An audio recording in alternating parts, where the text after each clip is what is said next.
Hello Longhorn. Hello Longhorn. Hello Longhorn. Hello, Longhorn. This is a Texas Exes podcast introducing you to Longhorn entrepreneurs and business leaders. And today, our guest, I don't have it with me, is the co-founder of Rambler Sparkling Water, Dave Mead. He's the CMO as well. And he came to the University of Texas to get his Bachelor of Science in advertising, graduated in 1993. So here is Rambler Sparkling Water's co-founder, Dave Mead. So you came into this building for the Longhorn 100 the very first year, which is our list of fastest growing companies. That's right. And you guys were, I think, number 2. We were number 3. You were number 3. Yeah. Sorry. Number 3. Top 3. Yeah. But even then, you were telling me about this concrete bench that you remember that's outside our building the first time that you came. I told you that story then? You did. And you were like, I can see there's this concrete bench outside this building that I sat at when I came to a game with my dad. Yeah, I think it was 1982. Man, I'm going to date myself here. You were in Like Houston. Cat's out of the bag now. I'm old. You don't look it. I grew up. Oh, thank you. I grew up in Houston. My dad. I grew up playing football, baseball. My dad went to the University of Missouri, and Texas was playing Missouri in the fall of '82. And there was a kid from my high school who was playing on the team. I say kid. He was a grown man. He was a large man. His name was Ty Allert, and he was playing for UT. He was a linebacker. So my dad brought me here to Austin to see Texas play Missouri, to watch Ty play. And it was, it was one of those days. It was like bluebirds. It was 70 degrees, not a cloud in the sky. He took me to Schultz Beer Garden, and then we sat on that bench on the corner over there, and I watched all these students and people parade by in their burnt orange and stadium right in front of me, and it just, man, it was a defining moment in my life, and I knew that I was going to be a Longhorn. It was the only place I ever really wanted to go to school. Where'd you live freshman year? Jester. Okay. Jester East. Yeah. And I believe it was the 7th floor. I actually lived with my kid I grew up with, Scott Rogan, went to UT. It worked out? Y'all stayed friends? Yeah, we stayed friends, still talk. Yeah, he lives in Houston, lived in Jester East, and he and I grew up playing baseball, football together. And I was pumped to be living in Jester East because that's where all the athletes lived. So I thought, yeah, this is where I'm supposed to be, until I stepped on an elevator one day and I was half the size of these other guys. And I think I tried to talk X's and O's with some football players, and they weren't having it. So I realized. You're like my people. They might have put me in the wrong dorm. And you were an advertising major. Yeah. And is that what you thought you were going to do? And you did do. I mean, when you graduated, you were like, yeah, we're going to go straight into an ad agency. I knew that was the path. My father owned an ad agency. So when I was growing up, I was around it. I was a fairly, artistic kid, so I liked to draw. My father he was a copywriter. He was also a photographer. And so I dabbled in photography in high school, editor of my high school newspaper. So it was like the path. Yeah. It was, I knew I was headed in that direction. And so you went to Houston, worked for an ad agency, but then came back and worked with GSD&M. So I got a degree from in advertising from UT, and then I tried to get a job with GSD&M, and they weren't hiring. And I was so bummed out because I did not want to leave Austin. So I spent that summer after I graduated on Lake Austin. A buddy of mine had a boat. He was sticking around. And so I was just waiting to hear back from GSD&M about that job. And then my dad called and said, hey, bud, you graduated. There's tons of agencies here in Houston. Why don't you come here and get a job? And so I got a job with McCann Erickson working in Houston. Worked there for a year and a half. But I spent almost every single weekend, that 5 o'clock whistle, I would haul butt straight to Austin. And I knew this is where I wanted to live my life. So I continued to pester GSD&M and got a job working on the Chili's Grill and Bar account. It was actually Brinker International, it was Chili's, Macaroni Grill on the border, forgetting what else. Anyway, so I mainly worked on Chili's. Am I correct in remembering, did GSD&M come up with the baby back ribs? Yeah, and I was working on the account when it happened. I was like an account coordinator working at the bottom. Did you know at the time when that dropped that it was going to be as big? Oh, I thought it was bizarre. I had no idea it was going to be like this iconic moment for advertising. Yeah. It was cool. I mean, looking back on it, I'm like, wow, I got to be around for that. When you look back at those times, like, what's the thing you take with you from GSD&M that, like, they really taught you how to do this well? Um, you know, I just what I remember most about my time at GSD&M was the culture and how we did really great work, but we also had fun doing it. And I think that was there was some sort of a motto from GSD&M way back in the day, and I think it was create great advertising, have fun, and make money. And I remember that as like a 25-year-old kid, I saw that on somebody's desk, and I was like, wow, yeah, that's the way to do it. And so you were there, and then you did get into the photography. Well, I started shooting a camera in high school, and then when I was in college, I took an intro to photography class. And then, again, I told my dad, I was like, hey, I think I want to be a photographer. And he said, why don't you let that be a hobby? Was that good advice? It was great advice. Okay. I mean, for me to get into the advertising world through agencies, and then get to, meet the art directors and the art buyers who were making the decisions on who to hire. So what I was doing was I was really into live music. So I was in bars and at live music venues probably 5 nights a week. And I would take my camera with me, and I was shooting film. And so every night I'd just go shoot my favorite bands. I started doing band portraits. And then a buddy of mine, Mark Farino, who was the head designer at GSD&M, he saw my work and said, hey, your work is really great. Could you help me with this Southwest Airlines annual report? We don't really have much of a budget. And he told me what the budget was, and I was like, that's more than my paycheck. I'll do that. And so I did a Southwest Airlines annual report. Turned out great. They hired me to do it again. And then GSD&M started giving me other opportunities to shoot. So I was actually taking like vacation days from my producing job at GSD&M to shoot these assignments for GSD&M. And then, and I recognized, I'm like, man, I'm getting these really cool opportunities because because of the position that I'm in, and because I'm just in the right place at the right time. So I recognize how lucky I was. There were a lot of talented photographers in Austin who weren't really getting those opportunities that I was getting. Well, when did the water thing start? So the water thing started, again, that just sort of happened, and just, being in the right place at the right time, and being friends with James Moody and Jeff Truxas, the other co-founders. James Moody, not a Longhorn, but Jeff Truxas is. James Moody, not a Longhorn, but a guy about Austin. But he is the man about Austin. Yeah. So James Moody was a good friend of mine, as was Jeff Truxas. James Moody came to me and said, "Hey, got an idea, and that is we're all drinking a lot of sparkling water. We're all drinking a lot of Topo Chico, and that doesn't make any sense that Topo Chico is uncontested in this town."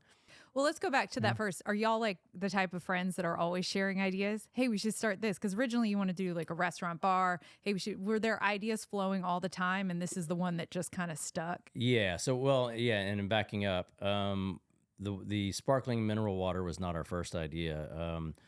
Moody and I were going to do a restaurant bar.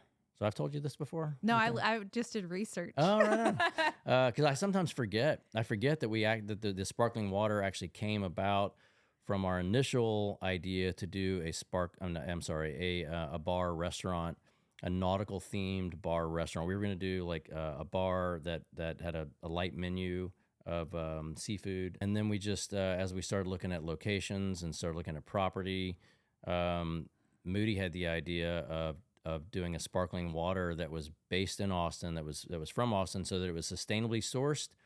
It was American made. It was made right here in Texas. I'm assuming like the first conversation you had, you didn't know that much about water. No, I just knew that I loved to drink a Topo Chico. That you loved to drink a Topo Chico. Yeah. And for those who don't know, at that time, there weren't all the different options. It really was like we had discovered this thing, and it felt very Austin. And if an event had a Topo Chico, it was like, oh, they're so Austin. Yeah. But it wasn't an Austin water. And so you probably thought, oh, what an opportunity. Bingo. To get an Austin water in there. Bingo. We were all drinking Topo Chico, and you're right. It was, whenever there was an event or somebody had a Topo Chico, it's like, oh, wow, this person knows. But again, we recognize, okay, wait, this water's from Mexico. Yeah. You're up in Texas, and everything you hear about. Don't drink the water in Mexico. Don't drink water from Mexico. We didn't know what was in it. We also knew that that bubble of theirs, the bubble profile, is really explosive. Like it was large. It's hard. You can't chug it. You can't chug it, and sometimes don't even want to finish it. Yeah. High in sodium. And so we decided, okay, we're gonna create a mineral water and we'll create it sustainably so we can feel good about if we're gonna take water from Texas, we're gonna give back. What does that mean? Meaning that water is precious, and so Right. so we want to create water sustainably wherever we're getting good, clean drinking water, municipal water. We can make it better by purifying it through reverse osmosis, put a mineral blend back into it. We can replicate that in different parts of the country, cutting down on our carbon footprint so we don't have one distribution point and not tapping a sensitive water supply like an aquifer or a Like spring. you're literally buying water from the various cities. Yeah, And but then we make it better because make it better. we purify it, reverse osmosis, put minerals back into it so we can control it, which also allows us to not have any forever chemicals in our water. So there's, if you Google it, there's what's called PFAS or PFAS, PFAS or forever chemicals. They're in most of the waters that we're drinking. Ours are non-detectable, and that is because we purify the water first through reverse osmosis, and then we put our mineral blend back into it.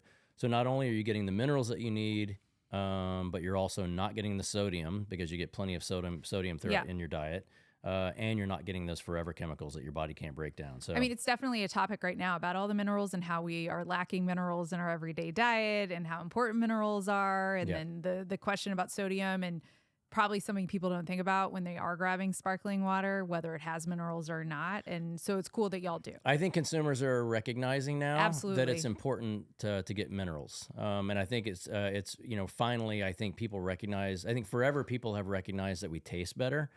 And I think it's only recently that people are recognizing, oh, you guys taste better. I like your water because you're a mineral water. We have minerals. And so the original. Yeah. Can we crack these? Yeah, sure. While it's still ice cold. Well, okay, so you guys decide that you doesn't sound want. good. Oh, that's nice. If I had headphones on, I would have heard it better. I should have put the headphones on just to hear That's it. tasty too. When you guys were coming up with this, first you had to find a water scientist. We did. We hired a water scientist. Yeah, we went through 20 rounds of mineral formulas before we landed on ours. Because were you really like, no, not this one? 100%. Yeah. And so this water scientist that we were working with, we told him, we said, okay, mineral water, calcium, magnesium, potassium, sodium free, tight, sharp, crisp bubbles. We don't want to do like a super crisp, super large bubble. Because you can control the size. You can control of the size of the bubbles too. And so we knew what we wanted, and he, over the course of months, if not even, I mean, it might have taken I'm forgetting now, but it might have taken a year, if not two, for us to really land on a formula that we all agreed on, and we thought this is the one. And so, we landed on a formula that we're all really proud of. Is there a certain glass, like in whiskey, that you have to drink the water you're sampling out of to get the best flavor? That's a good question, and I don't know. Or were y'all just like drinking out of glasses? Oh, he was actually sending us glass, but he was actually packaging the samples in glass bottles and crimping the top. So we would actually pop the top, and looking at the bubbles. We're tasting the minerals. We're doing it blindly because they're all unmarked. They might have had like labeled with like A, B, C, D, E or whatever. Sure.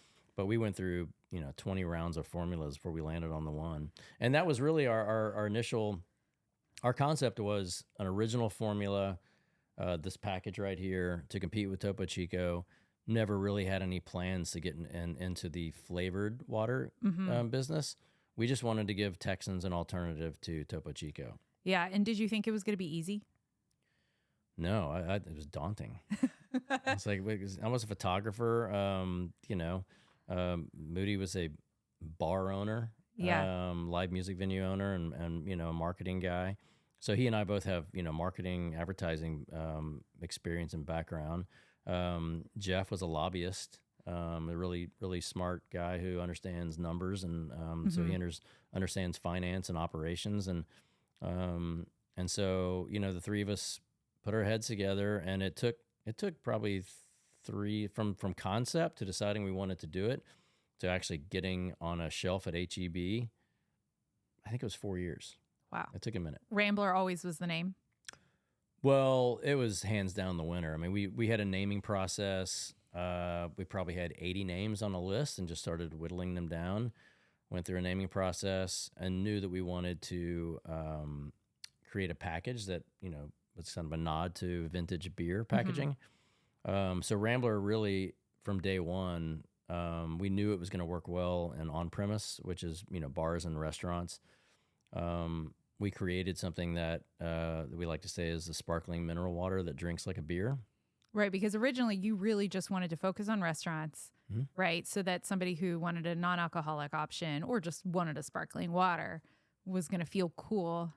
Yeah, and I guess we drinking. never really finished the story about the bar restaurant. We just, we were looking at property, we were looking at locations, and then, the idea was that we would also create a sparkling mineral water and launch it from our restaurant and let it sort of, Was it going to be the brand that of the would be- restaurant?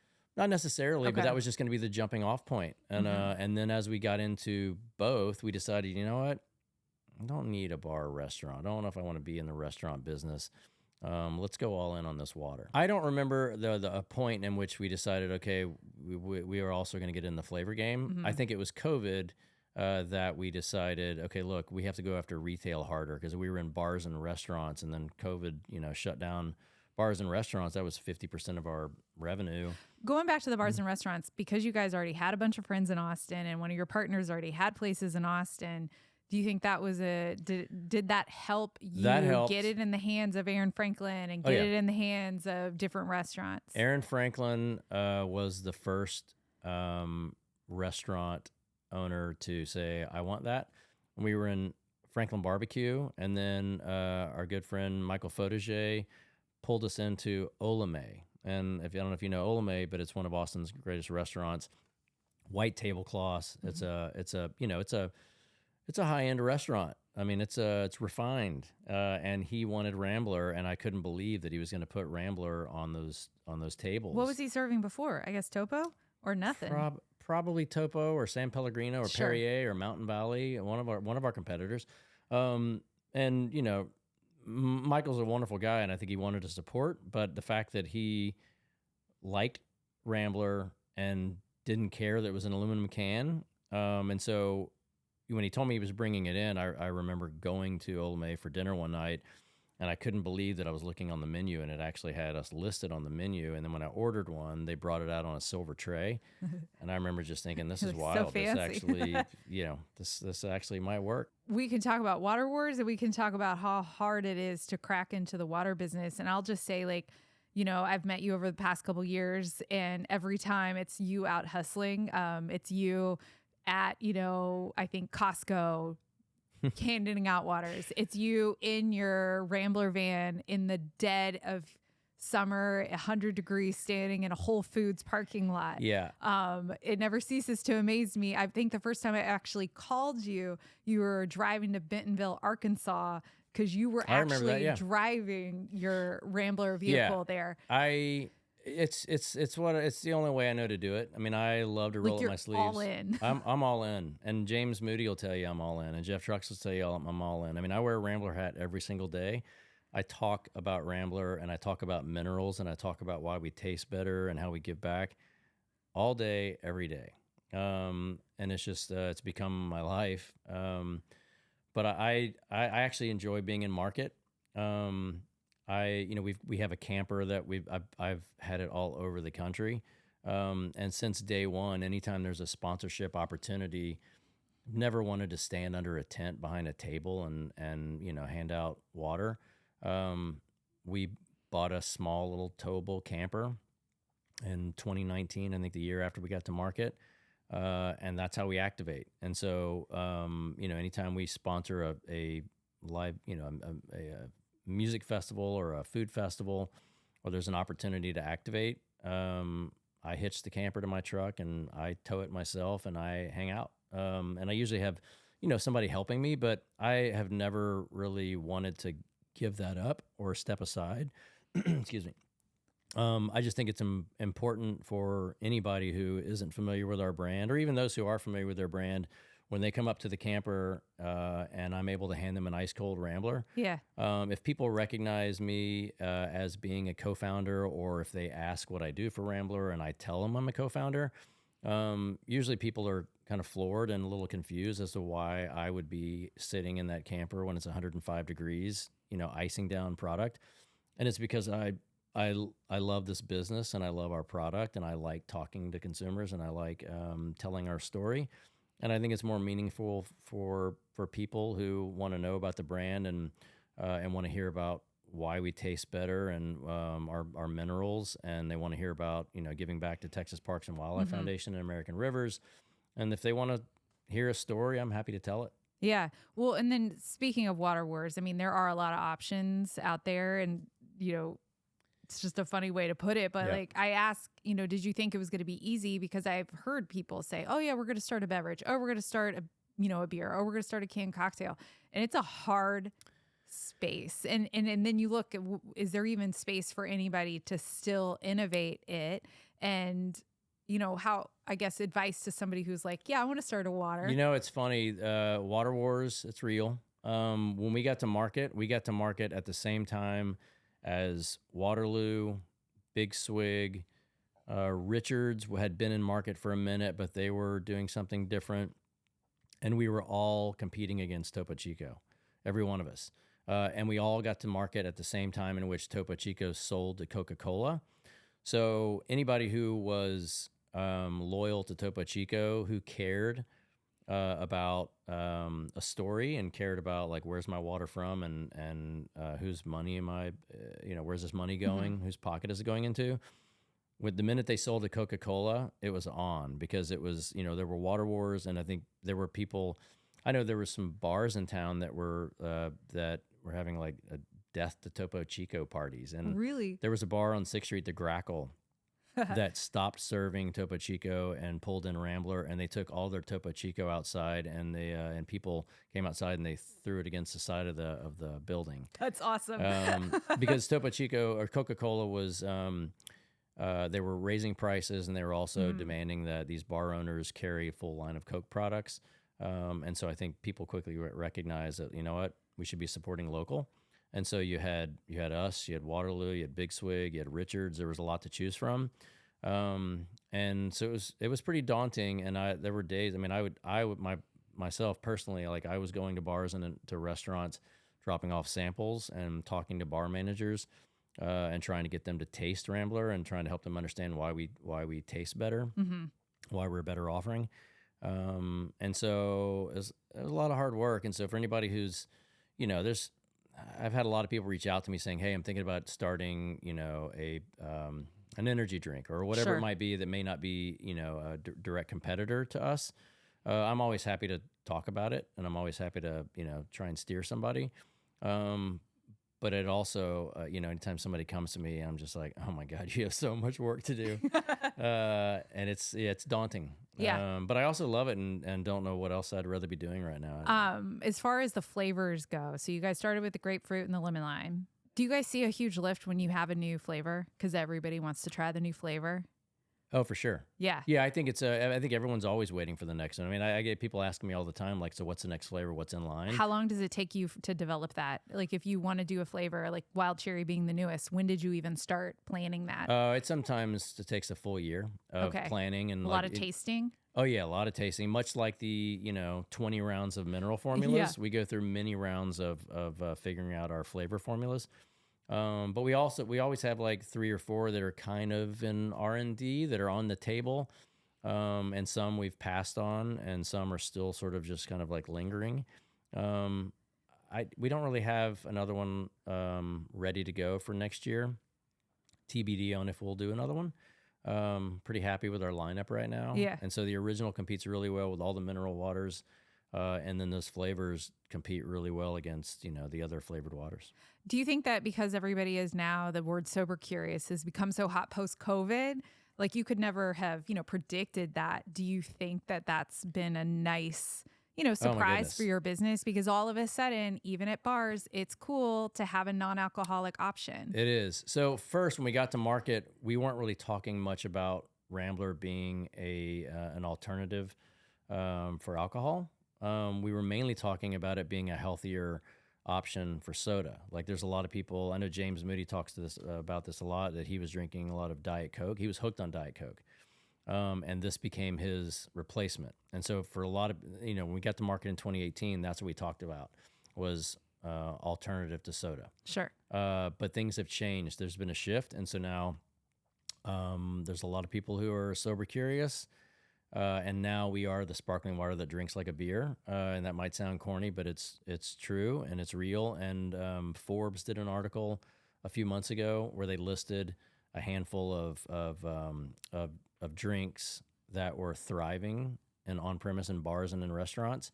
And they featured Rambler. That's cool. And we were like the lead to the story about, there's a number of brands that are really, taking advantage of this movement to live a healthier lifestyle and to not have a hangover. Yeah. And Rambler scratches that itch. Back to your time at UT, just some questions I like to ask. Do you remember a favorite class that you had or teacher? Yeah, I do. My favorite advertising class was my intro to advertising. Murphy? Yes. He was such a sweet man. Was it at Jester? Yes, it was. It was in that auditorium at Jester, which I had with McConaughey. McConaughey had that class with me. Y'all were in the class together. Yeah. Did you know him? I knew him because I had classes with him. I had some other classes with him, and we kind of ran in the same circle. What was he like? Sorry, that's incredibly charismatic, charming, curious. Yeah. I mean, everything you could imagine that he was like in college. Y'all were probably freshmen that year, freshmen or sophomores. We're the same age, so that was freshman. Mm-hmm. Yeah. Okay. So Dr. Murphy was my favorite advertising class. Just what a great guy. I remember going to his office because I think I was just so taken by him as a professor that I want to know this guy. And so I went to his office and I told him that my dad had an ad agency and we talked about advertising, and he just got real with me and just had a conversation. Really cool guy. One of my earliest memories of having a meal in Austin, and if you ask me what my favorite, UT food experience was a burger from Mad Dog and Beans. And are you familiar with Mad Dog and Beans? I have heard it through this podcast, but I never went. I don't think it's not around anymore. No, it's long gone. It was on the drag? It was on the drag. It's actually, it was right next to Les Amis. Okay. For the old people watching this podcast, they'll know. It's across from the Castilian. It's at 24th and Guadalupe, essentially. Yep. So Mad Dog and Beans, a burger and a shake. And the burger that I would always order was called, I think it was called Austin's Favorite. And it had guacamole and sprouts on it. And I still think about it. Do you have a fridge and all your Ramblers are just lined up like? It's perfectly curated. It's perfect. It is? Yeah, there's we have a fridge at the office. Well, even at home. That's what I'm saying. Is your home fridge like, and you have teenage girls. It's all art directed. Their friends come over and they know they're going to get to have some Rambler? 100%. It's all art directed at home and at work. So there's different levels for the cans. They're all turned out. It's funny too, because our branding is only on one side. Yeah. When we were in 6-packs, obviously when we're, in these cartons, 8-pack and 12-pack, it's not a thing. But when we were in 6-packs, my brain would short circuit every time I'd walk into a grocery store when all the cans weren't facing out. So I would walk through every grocery store I went into. I would immediately go to the sparkling water aisle and I would turn every single can to face out. So yes, so that's what your fridge looks like. My too. refrigerator is. It's your daughters fall in line. My refrigerator is, as they call it, merchandised. Okay, yeah. That's good. Well, cool. Well, thanks for coming in. Yeah, thanks for having me. I think that when I first started this job, you were actually the first person I did call because we have a mutual friend, and he was like, "Hey, Sara, I'm gonna help you out. Call Dave Mead. He's a Longhorn." And it was such a cool time when I first started at Texas Exes to just start discovering how many brands that are local, that have gone national, that started from Longhorns. Yeah. And that's kind of our purpose of doing this is, hey, when you're in the grocery store, when you're walking through life, like you're going to see things that were started by Longhorns everywhere you go. Yeah, I'm really proud to be a Texas Ex. Really proud to have, I've spent my 4 years here at UT. Forever Longhorn. Yeah, hook 'em. Hook 'em. Yeah.